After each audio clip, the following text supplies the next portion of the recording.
அஸ்ஸலாமு அலைக்கும். வணக்கம். எல்லாரும் எப்படி இருக்கீங்க? சூப்பராக இருப்பீங்க. நான் இப்போ ஏர்போர்ட்டில் வந்து நிற்கிறேன். இப்போ என்னென்னு சொன்னால், இப்போ நான் ஆல்ரெடி உங்களுக்கு ஒரு வீடியோ போட்டிருப்பேன். எமர்ஜென்சியாக வந்துட்டு நம்முடைய நாட்டுக்கு போகிறவங்க ஓமான்லேருந்து உடனடியாக வந்து விசிட் வீசாவில் வந்தவங்க எக்ஸிட் ஆகன்னு சொல்லி என்ன ப்ரொசீஜர்னு கேட்டிங்க. 4ஆம் மாதம் இன்றைக்கு 17ஆம் தேதி. ஸோ இன்றைக்கி ரொம்ப ரொம்ப முக்கியமான 2026ஆம் ஆண்டு. போன ஒரு வீடியோவில் பஸ்ஸில் 2025 சொல்லிட்டேன். இந்த 2026ஆம் ஆண்டு 17ஆம் தேதி தான் இந்த வீடியோ போட்டுட்ருக்கேன். இப்போ பார்த்தீங்கன்னா இது ஒரு ஆல்ரெடி வந்து வீசா ஹோஸ்ட் ஆகிற பர்சன்ஸ். இப்போ அவங்களுக்கு ஃப்ளைட் டிக்கெட்ஸ் வந்து பிரச்சனை. இப்போ ஆல்ரெடி புக் பண்ணியாச்சு. புக் பண்ணி இந்த இதில் புக்கிங் எல்லாமே போட்டாச்சு. இப்போ ஆளை வந்து நம்ம ஏர்போர்ட்டுக்கு இப்போ கொண்டு போயிட்டுருக்கோம். ஸோ ஓகே, இதில் உங்களுக்கு ஆல்ரெடி நீங்கள் எவ்வளோ ஃபைன் இருந்தாலுமே உங்களுக்கும் மெயினாக வந்துட்டு நீங்கள் அதுக்கப்புறம் எந்த வித ஒரு ஃபைனாட்டிங் கிடையாது. இப்போ எமிக்ரேஷனை கிளியரன்ஸ் பண்ணணும். இப்போ எமிக்ரேஷனை கிளியர் பண்ணிவிட்டு தான் இப்போ நம்ம போகிறோம். ஸோ இந்த பையனை வந்து வழி அனுப்பிட்டு வந்துடலாம். அதே மாதிரி சொல்கிறேன், இந்த சான்ஸ் யாருமே மிஸ் பண்ணிடாதீங்க. இந்த 3 நாள் தான் இருக்குது. 3 நாளைக்குள்ளே தயவு செய்து ஓமானை விட்டு கிளம்பிடுங்க. வீசா பிரச்சனை இருக்கக்கூடியவங்க போயிடுங்க. மற்றது எம்ப்ளாய்மெண்ட் வீசா ப்ராசஸில் இருக்கிறவங்களுக்கு இது கிடையாது, பாசிபிலிட்டி கிடையாது. தயவு செய்து சொல்கிறேன், வீசா விட்டு வீட்டை விட்டு பாய்ச்சவங்களோ இல்லை வந்துட்டு வேலையை விட்டு கம்பெனி விட்டு பாய்ச்சவங்களோ யாருமே தயவுசெய்து கான்டாக்ட் பண்ணிடாதீங்க. அதே மாதிரி யாருமே இந்த முட்டாள்தனமாக ஃப்ளைட் டிக்கெட் புக் பண்ணிவிட்டு போயிடாதீங்க. ஓகேங்களா? ஸோ இப்போ வந்து பார்த்தீங்கன்னா நம்ம மெயினாக வந்துட்டு இங்கே விசிட் வீசாவில் வந்து ஓஸ்டியாக இருக்கக்கூடிய பர்சன்ஸ், இதுக்கு முன்னாடி நீங்கள் ஒரு வருஷமாக இருந்தாலும் சரி, 2 வருஷமாக இருந்தாலும் சரி, இல்லை ஒரு மாதமாக இருந்தாலும் சரி, 2 மாதமாக இருந்தாலும் சரி. ஸோ ஓகே, இந்த பர்சன்ஸுக்கு மட்டும்தான் இந்த வீடியோ. இப்போ நீங்கள் உடனடியாக வந்து பார்த்தீங்கன்னா ஃப்ளைட் டிக்கெட் போட்டு என்ன ப்ரொசீஜர்ஸ்னு வந்து கேட்டீங்க. அது என்ன கால கிரீஸ் டைம் கொடுத்துருக்காங்கன்னு கேட்டிருந்தீங்க. கிரீஸ் டைம் வந்து பார்த்தீங்கன்னா 20ஆம் தேதி 4ஆம் மாதம் 20ஆம் தேதி 2026ஆம் ஆண்டு. ஸோ தயவுசெய்து உடனடியாக வந்துட்டு போகிறவங்க போயிடுங்க. ஓகே, ஸோ பையனை நம்ம இப்போ வழி அனுப்பிட்டு வரலாம். ஆல்ரெடி இந்த பசங்களை வந்து பார்த்தீங்கன்னா 7 மாதத்துக்கு மேலேயே. ஸோ இந்த நாட்டில் நீங்கள் வந்து ரொம்ப கஷ்டப்பட்டு அதுக்கப்புறமா இன்றைக்கி ஒரு நாடு திரும்புகிற நிலைமை 2 வாட்டி ஃப்ளைட் டிக்கெட்டுக்கெல்லாம் பணமெல்லாம் கொடுத்து ஏமாந்துருக்காங்க இன்றைக்கி. ஸோ அதுக்கப்புறம் இன்றைக்கி அவங்களுக்கு இதனுடைய நாட்டம் தான். ஸோ இன்றைக்கி எக்ஸிட் ஆகிறாங்க. நாங்கள் வெயிட் பண்ணுங்கள். நம்ம உள்ளே கொண்டு போயிட்டு அனுப்பிட்டு அதை எப்படி பண்ணுறதுன்றதை நான் உங்களுக்கு எல்லாத்தையும் 1 by 1 காமிச்சிடுறேன்.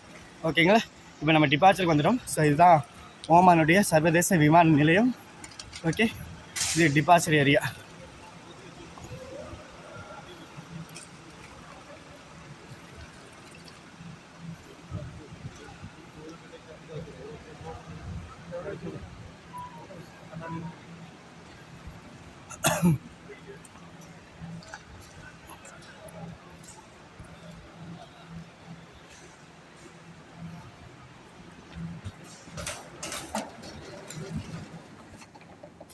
ஓகேவா? ஃப்ளைட் டைம் ஆச்சு. அங்கே வைஃபை உள்ளே கனெக்ட் பண்ணிட்டேன். நான் ஃப்ளைட் டிக்கெட் எடுத்துக்குள்ள வைங்க. பாஸ்போர்ட் காணும் தாங்க. Passport ticket okay. ஃபோன் வச்சுட்டு வாங்க.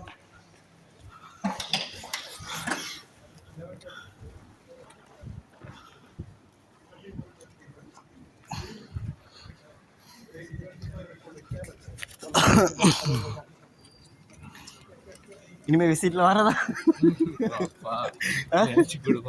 நினச்சி கூட பார்க்க மாட்டேங்கிறேன். மாப்பிள்ளை நல்லா அடிவாயிடுச்சுப்பா. வேண்டாம் வேண்டாம் வேண்டாம், இது போய்கிறது.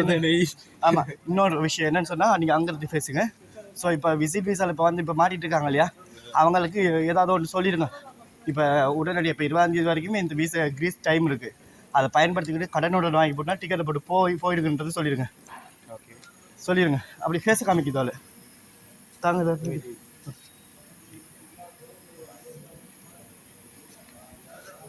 எல்லாம் உங்களோட வந்தாக்கள் எல்லாம் எத்தனை பேர்? 25 பேர். 25 பேர் நான் ரோட்டில் சின்ன பண்ண மாதிரி போகிறாங்க. ஒருத்தருக்கும் நிம்மதி இல்லை பாவம். மொத்தம் 25 பேர். உங்களோட டீமில் 25 பேர். ஓகே,